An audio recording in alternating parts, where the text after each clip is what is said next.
그날 아침 서울에 위치한 삼성의료원은 평소와 다름없이 분주했습니다. 환절기를 맞아 유난히 많은 환자가 몰렸고 대기실은 발 디딜 틈 없이 붐볐습니다. 박순희 할머니는 진료를 받기 위해 이른 아침부터 서둘러 나왔지만 밀려드는 인파에 기가 눌린 듯 했습니다. 75의 연세에 곱게 빗어넘긴 백바른 세월의 흔적을 고스란히 담고 있었습니다. 정갈하게 차려입은 한복은 단아했지만 오랜 시간 그와 함께했을 낡은 천신발은 어쩐지 오늘따라 더 초라해 보였습니다. 할머니는 손녀딸 민지 아이와 함께 병원에 왔습니다. 민지는 할머니의 손을 꼭 잡고 이리저리 뛰어다니며 제잘거렸습니다. 할머니는 그런 민지를 보며 흐뭇한 미소를 지었습니다. 그런데 잠시 화장실에 다녀온 사이 민지가 감쪽같이 사라졌습니다. 민지야, 민지야.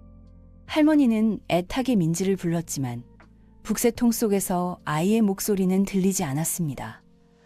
가슴이 철렁 내려앉은 할머니는 다급하게 주변을 두리번거렸습니다. 그때 안내 데스크에 앉아있는 젊은 여직원이 눈에 들어왔습니다. 최지우, 초이, 자이, 우라는 이름표를 단 직원은 꽤나 아름다운 외모를 가지고 있었습니다. 하지만 화려한 화장과 달리 그녀의 표정은 차갑기만 했습니다. 할머니는 지푸라기라도 잡는 심정으로 그녀에게 다가갔습니다. 저, 아가씨, 혹시 여기 전화 좀 빌릴 수 있을까요? 우리 손녀를 잃어버려서 집에 연락을 해야 하는데. 할머니는 떨리는 목소리로 말했습니다. 하지만 지우는 할머니를 힐끗 쳐다보기만 할 뿐 여전히 휴대폰 화면에만 시선을 고정하고 있었습니다. 할머니, 여기는 병원이지 전화 빌려주는 곳이 아니에요. 그리고 요즘 세상에 휴대폰 없는 사람이 어디 있어요? 지우는 퉁명스럽게 대꾸했습니다. 그녀의 손가락은 여전히 바쁘게 움직이고 있었고 아마도 SNS에 새로운 게시물을 올리고 있는 듯 했습니다. 내 휴대폰이 고장이 나서, 그리고 내가 전화번호를 잘 못 외워서 아들 녀석 번호가 맞는지 확인을 좀. 할머니는 쩔쩔매며 말했습니다. 당신의 아들이 누구인지도 모르는 사람이 들으면 그저 허황된 소리로 들렸을 것입니다. 할머니, 저 지금 바쁘니까 다른 데 가서 알아보세요. 지우는 귀찮다는 듯 손사래를 쳤습니다. 그녀의 눈빛에는 할머니를 향한 어떠한 동정도 이해심도 찾아볼 수 없었습니다. 할머니는 망연자실한 표정으로 데스크 앞에 섰습니다. 마치 세상에 홀로 버려진 듯한 기분이었습니다. 그때 누군가 할머니의 어깨를 툭툭 쳤습니다. 할머니, 무슨 일 있으세요? 고개를 돌려보니 앳된 얼굴의 남자아이가 걱정스러운 표정으로 할머니를 바라보고 있었습니다. 김현우, 김하윤 W라는 이름표를 단 아이는 이제 겨우 10살 남짓 되어 보였습니다. 우리 손녀딸이 없어졌어. 전화라도 해봐야 하는데. 할머니는 울먹이며 말했습니다. 현우는 잠시 생각에 잠기더니 이내 자신의 옆에 서 계신 어머니를 바라보았습니다. 엄마, 우리 할머니 좀 도와드리자. 응? 현우의 어머니 이수진, 리수진은 음악 선생님답게 온화하고 따뜻한 인상을 가진 여성이었습니다. 그녀는 현우의 말에 잠시 망설이는 듯 했지만 이내 인자한 미소를 지으며 할머니에게 다가갔습니다. 할머니, 어디에 전화하시게요? 제가 도와드릴게요. 수지는 자신의 휴대폰을 꺼내 할머니에게 건넸습니다. 할머니는 연신 고맙다며 조심스럽게 휴대폰을 받아들었습니다. 저 번호가... 기억이 잘... 할머니는 낡은 손수건을 꺼내 그 위에 적힌 희미한 숫자를 보여주었습니다. 수지는 그 숫자를 유심히 살펴보았습니다. 할머니, 이 번호가 확실하세요? 아마도 우리 아들 녀석 번호 같은데. 내가 기억력이 0. 할머니는 민망한 듯 웃었습니다. 수지는 잠시 생각에 잠기더니 이내 현우에게 무언가를 귓속말로 전했습니다. 현우는 고개를 끄덕이고는 할머니의 손수건을 유심히 들여다보기 시작했습니다. 할머니, 혹시 아드님이 박민호 파크맨 호 씨 아니세요? 현우가 갑자기 아들의 이름을 정확히 말하자 할머니는 깜짝 놀랐습니다. 그걸 어떻게 알았어? 할머니 손수건에 희망 한국 Hope for Korea이라고 적혀 있고 그 밑에 회장 박민호라고 적혀 있었어요. 희미해서 잘 안 보였지만 현우는 똘망똘망한 눈빛으로 할머니를 바라보았습니다. 할머니는 그제야 자신의 낡은 손수건에 새겨진 희미한 글씨를 발견했습니다. 어이구, 이걸 여태 못 봤네. 우리 아들이 하도 바빠서 얼굴 본 지도 오래됐거든. 할머니는 멋쩍은 듯 웃었습니다. 수지는 현우의 관찰력에 감탄하며 서둘러 박민호의 번호로 전화를 걸었습니다. 여보세요? 박민호 회장님이시죠? 저희가 지금 삼성의료원에 있는데요. 수진의 전화 내용은 로비 전체에 울려 퍼졌습니다. 사람들의 시선이 일제히 할머니와 수진, 현우에게 쏠렸습니다. 특히 그들을 무심하게 지나쳤던 몇몇 사람들은 놀라움을 금치 못하는 표정이었습니다. 그들 중에는 유명한 브이로거인 강대성 캥데이숭도 있었습니다.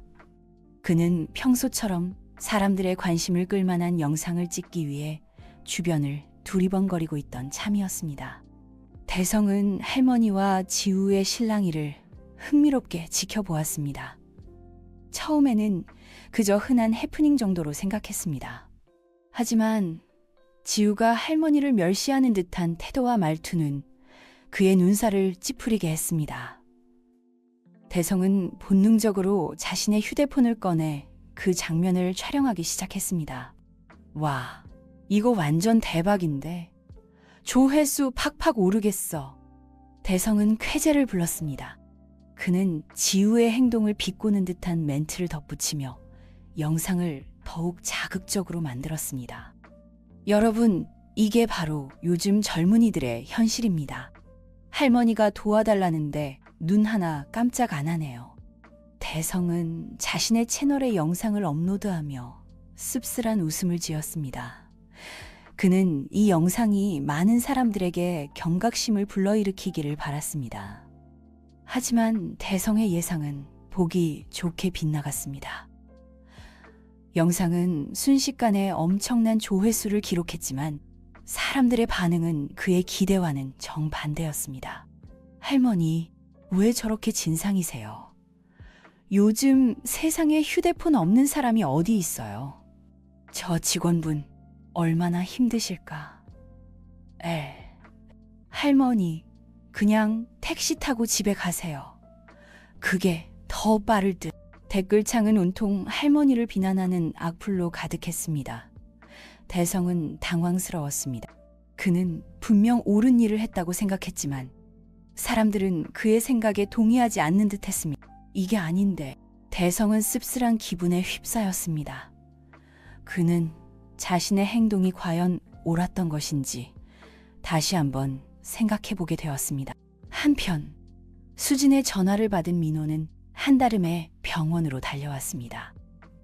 그는 로비 한가운데 서 있는 어머니를 발견하고는 쏜살같이 달려가 와락 껴안았습니다. 어머니, 어디 가셨던 거예요? 얼마나 걱정했는데요. 민호는 눈물을 글썽이며 어머니를 품에 안았습니다. 할머니는 그런 아들의 품에 안겨 그제야 긴장이 풀린 듯 안도의 한숨을 내쉬었습니다. 민호야, 내가 민지를 잃어버려서 전화라도 해보려고 했는데 할머니는 떨리는 목소리로 자초지종을 설명했습니다. 민호는 어머니의 손을 꼭 잡고 차분하게 이야기를 들었습니다. 어머니, 그동안 얼마나 마음고생이 심하셨어요. 이제 다 괜찮아요. 제가 있잖아요. 민호는 어머니를 위로하며 주변을 둘러보았습니다. 그의 시선은 여전히 휴대폰에만 집중하고 있는 지우에게 멈췄습니다. 저기요. 민호는 지우에게 다가가 정중하게 물었습니다. 혹시 저희 어머니께서 아까 전화 좀 빌려달라고 부탁하지 않으셨나요? 지우는 그제야 고개를 들고 민호를 쳐다보았습니다. 말끔한 정장 차림에 고급 시계를 찬 민호의 모습은 그녀가 평소에 동경하던 성공한 남자의 표본과도 같았습니다. 아, 네. 그런데 지우는 당황한 듯 말을 더듬었습니다. 그녀는 민호가 할머니의 아들이라는 사실을 상상조차 하지 못했습니다. 왜 안 빌려주셨죠? 민호의 목소리는 차분했지만 그 안에는 뼈가 있는 듯 했습니다. 지우는 얼굴이 새빨개져 고개를 푹 숙였습니다. 죄송합니다. 제가 너무 경솔했어요. 지우는 겨우 입을 열어 사과했습니다. 하지만 이미 늦었다는 것을 그녀도 잘 알고 있었습니다. 어머니, 이제 가시죠. 제가 민지도 찾아볼게요. 민호는 어머니를 부축하며 로비를 빠져나가려 했습니다. 그때 수진이 조심스럽게 입을 열었습니다. 박 회장님, 잠시만요. 민호는 의아한 표정으로 수진을 바라보았습니다. 수진은 잠시 망설이더니 이내 결심한 듯 입을 열었습니다. 아까 할머니께서 정말 간절하게 부탁하셨어요. 그런데 저 직원분이 너무 매몰차게 거절하시더라고요. 그래서 수진은 말을 잇지 못하고 눈물을 글썽였습니다. 그녀는 할머니가 겪었을 고통과 외로움이 고스란히 전해지는 듯 했습니다. 그래서 제가 대신 전화드렸어요. 현우가 아니었으면 저도 아마 그냥 지나쳤을 거예요. 수진은 부끄러운 듯 고개를 숙였습니다. 민호는 그런 수진과 현우를 번갈아 바라보았습니다. 그의 눈가에도 어느새 눈물이 고여 있었습니다. 정말 감사합니다. 어떻게 감사의 말씀을 드려야 할지. 어느덧 서울 소울에는 지훈의 손길이 닿은 새로운 메뉴들이 하나둘씩 추가되기 시작했다. 그 중에서도 지훈이 개발한 된장찌개 파스타는 손님들에게 폭발적인 인기를 끌었다. 된장찌개의 구수함과 파스타의 세련됨이 어우러진 이 메뉴는 서울 소울의 대표 메뉴로 자리 잡았다. 지훈 씨 정말 대단해요. 덕분에 우리 레스토랑 매출이 껑충 뛰었어요. 이민호 대표는 지훈에게 진심으로 감사를 표했다. 지훈은 쑥스러운 듯 웃으며 말했다. 다 대표님과 셰프님들 덕분입니다. 아니야, 이건 다 자네의 실력 덕분이야. 앞으로도 우리 레스토랑을 잘 부탁하네. 이민호 대표는 지훈의 어깨를 툭 치며 격려했다. 지훈은 이제 서울 소울의 어엿한 셰프로 인정받게 되었다. 그는 더 이상 초라한 청소부가 아니었다. 지훈 씨, 요즘 정말 멋있어요. 어느 날 서울 소울의 직원인 박지우가 지훈에게 수줍게 말했다. 지훈은 싹싹하고 친절한 아가씨로 지훈이 서울 소울에서 일하는 동안 많은 도움을 주었다. 하하, 고마워요, 지우씨. 지훈은 쑥스러운 듯 웃었다. 지훈씨, 예전에 식당을 운영하셨다고 들었어요. 어쩌다가? 지훈은 조심스럽게 물었다. 지훈은 잠시 망설이다가 자신의 과거에 대해 이야기하기 시작했다. 사실 몇 년 전에 작은 뚝배기 집을 운영했었어요. 그런데 대기업 프랜차이즈 식당들이 많이 생기면서 손님이 점점 줄어들었고 결국 문을 닫게 됐죠. 그 후로 빚더미에 앉았고 아내와도 헤어지고 딸아이와도 연락이 끊겼어요. 지훈의 목소리는 점점 작아졌다. 지훈은 그의 이야기를 안타까운 마음으로 들었다. 힘든 시간을 보내셨군요. 네, 모든 것을 잃었다고 생각했어요. 다시는 일어설 수 없을 거라고. 지훈은 씁쓸하게 웃었다. 하지만 여기 서울에서 새로운 기회를 얻었고 다시 요리를 할 수 있게 되었어요. 정말 감사합니다. 지훈은 진심을 담아 말했다. 지훈 씨의 요리는 정말 훌륭해요. 분명 다시 성공하실 수 있을 거예요. 지훈은 지훈을 격려했다. 고마워요, 지우 씨. 지우 씨의 응원 덕분에 힘이 나네. 지훈은 지우를 향해 따뜻한 미소를 지었다. 어느 날 저녁, 지훈은 여느 때처럼 주방에서 설거지를 하고 있었다. 그때 이민호 대표가 그를 불렀다. 지훈 씨, 잠깐 내 방으로 와보게. 네, 무슨 일이신가요? 지훈은 의아한 표정으로 이민호 대표의 방으로 향했다. 자네 혹시 김은지라는 분을 아나? 이민호 대표가 갑자기 뜬금없는 질문을 했다. 네, 김은지 할머니요. 그럼요, 잘 알죠. 저에게는 은인 같은 분이세요. 지훈은 놀란 눈으로 이민호 대표를 바라보았다. 그래, 그 할머니께서 자네 이야기를 하시더군. 자네가 아주 훌륭한 요리사라고 꼭 다시 성공했으면 좋겠다고 말이야. 이민호 대표는 미소를 지으며 말했다. 할머니께서요. 지우는 뭉클한 감동을 느꼈다. 그래, 그리고 자네의 과거에 대해서도 들었네. 이민호 대표의 말에 지훈은 흠칫 놀랐다. 죄송합니다. 그런 과거가 있는 줄 모르셨을 텐데. 지훈은 고개를 푹 숙였다. 아니야, 죄송할 것 없네. 오히려 내가 미안하네. 이민호 대표는 뜻밖의 말을 했다. 내가 처음에 자네를 함부로 대했던 것 진심으로 사과하고 싶습니다. 아닙니다, 대표님.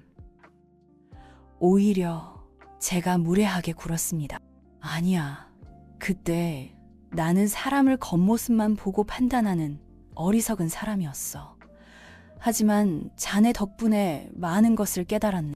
이민호 대표는 진심 어린 표정으로 말했다. 자네의 정직함, 성실함, 그리고 요리에 대한 열정은 나에게 큰 감동을 주었네. 그리고 자네의 된장찌개는 나에게 잊을 수 없는 맛을 선물해 주었지. 이민호 대표는 빙그레 웃었다. 덕분에 우리 서울도 새로운 도약을 할 수 있었어. 이건 다 자네 덕분이야. 아닙니다, 대표님. 저는 그저 제 할 일을 했을 뿐입니다. 아니야, 자네는 나에게, 그리고 우리 서울에게 큰 변화를 가져다 주었어. 진심으로 고맙네. 이민호 대표는 지훈의 손을 꼭 잡았다.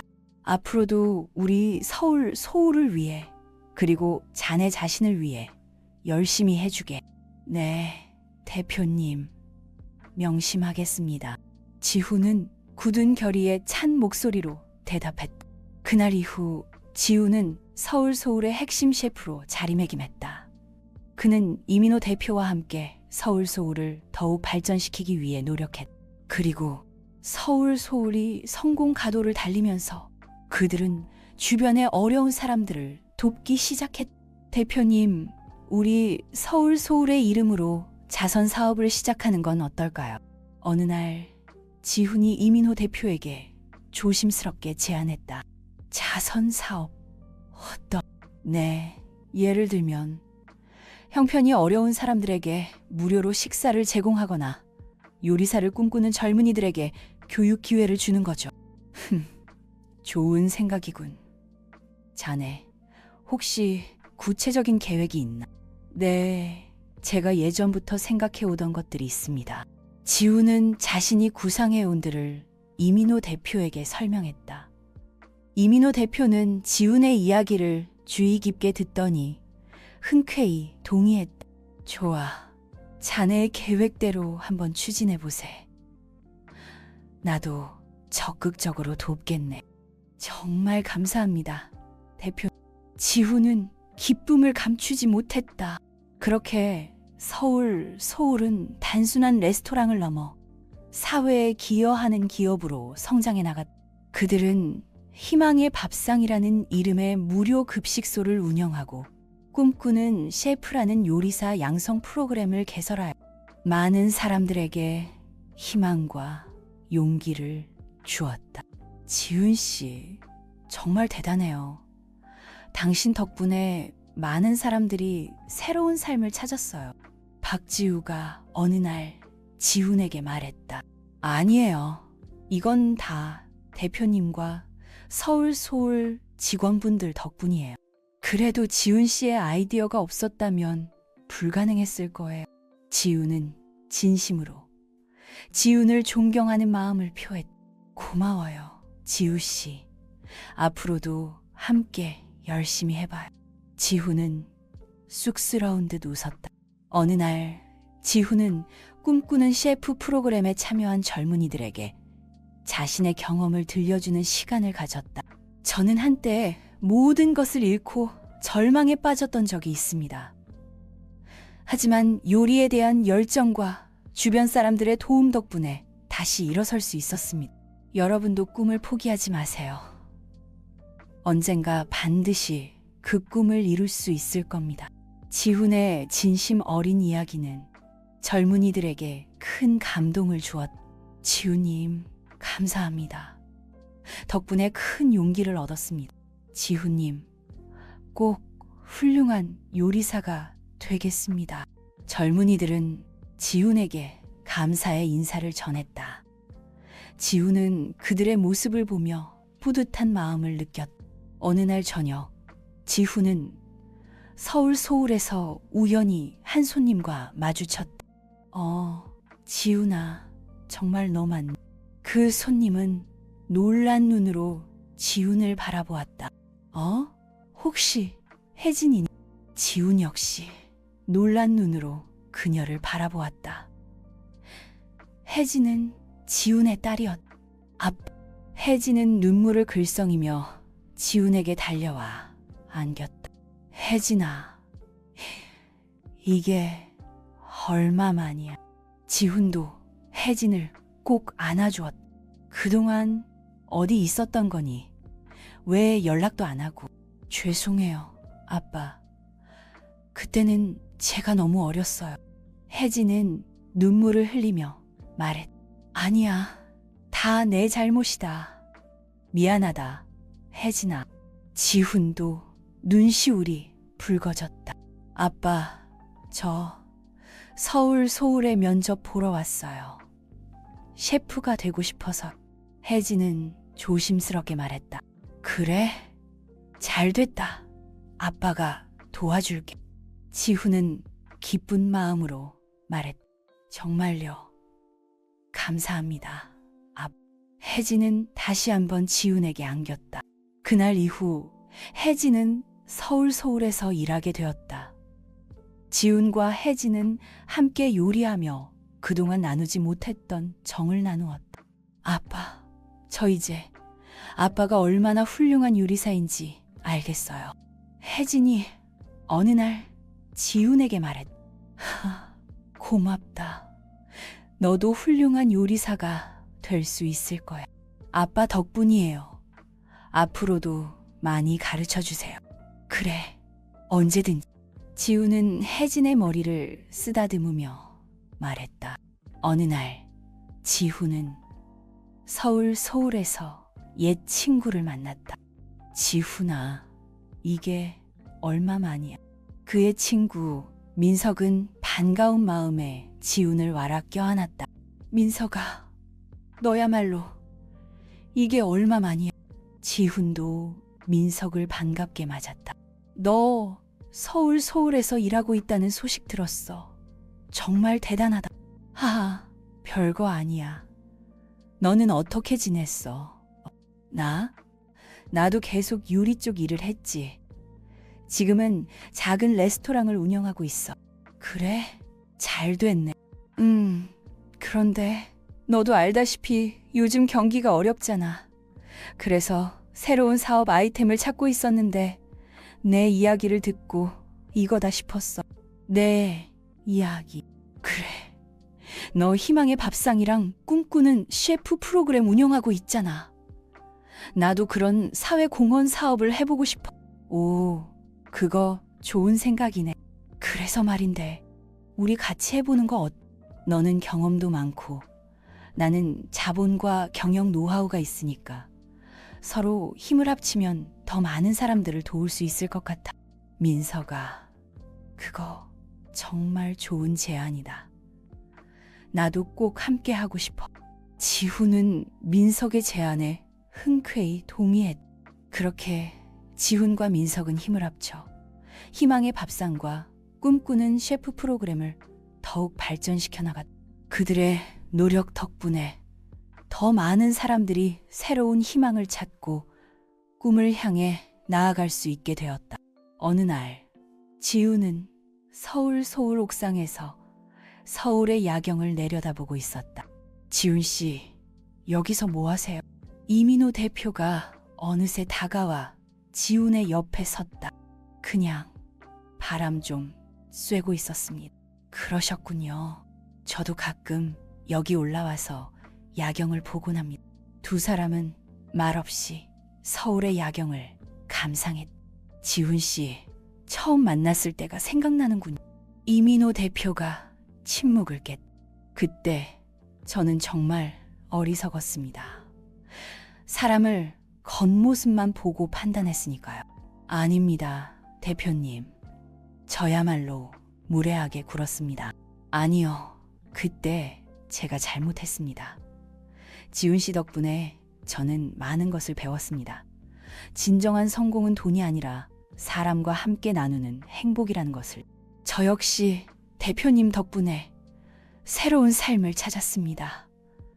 진심으로 감사합니다. 두 사람은 서로를 향해 미소 지었다. 앞으로도 우리 소울을 그리고 희망의 밥상과 꿈꾸는 셰프를 잘 부탁합니다. 네, 대표님. 저도 최선을 다하겠습니다. 두 사람은 굳게 악수했다.